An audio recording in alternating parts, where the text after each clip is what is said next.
Sir काल दिनांक 29 मार्च रोजी वाल्हेकरवाडी या परिसरामध्ये अनधिकृत बांधकाम सुरू असताना त्या ठिकाणी दोन इस्माचा त्या ठिकाणी वाद झाला आणि त्या अनधिकृत बांधकामावरून त्या इस्माला फेकून देण्यात आलं. त्या ठिकाणी त्याचा दुर्दैवी मृत्यू झालेला आहे. सर काय सांगाल सर?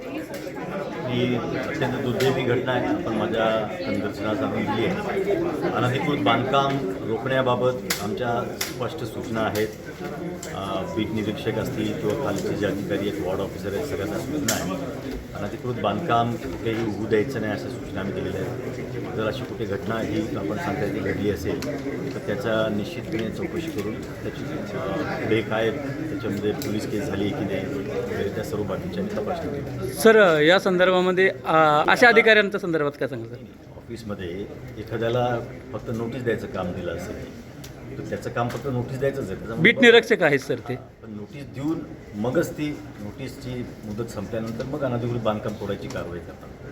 तर फक्त नोटीस देणं हे काय बीट निरीक्षकाचं काम नाही. नोटीस देऊन बांधकाम पाडणे ही सुद्धा त्यांची जबाबदारी आहे. अनेक घटना अशा घडलेल्या सर. त्यात वाल्हेकरवाडीमध्ये तिसरी घटना आहे सर अशी. आधी अनधिकृत बांधकामाला हे अभय देण्याचं काम हे महानगरपालिकेचा अतिक्रमण विभागाचे अधिकारी करतात.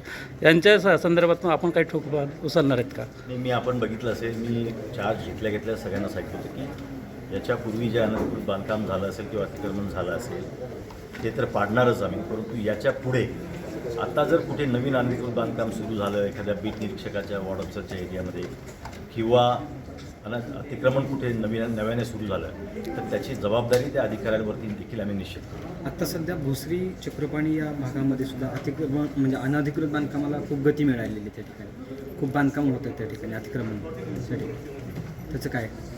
आता तेच आता जे अतिक्रमण आणि अनधिकृत काढणारे जे विभाग आहे त्यांना मी त्यांचा पूर्ण 6 महिन्याचा, 3 महिन्याचा, 1 महिन्याचा, आठवड्याचा प्लॅन द्यायला सांगितलेला आहे की कुठलं अतिक्रमण ते कधी काढणार आहे, प्रायोरिटी काय असणार आहे, सगळ्यात पहिली प्रायोरिटी कोणती, फुटपाथ कसे मोकळे करता येतील, ह्या सगळ्या गोष्टी आणि प्रायोरिटीप्रमाणे अतिक्रमण कसं काढणार याचं मला पूर्ण प्लॅन मी द्यायला सांगितलेलं आहे. त्याच्यावरती लवकरच कारवाई सुरू. Thank you sir.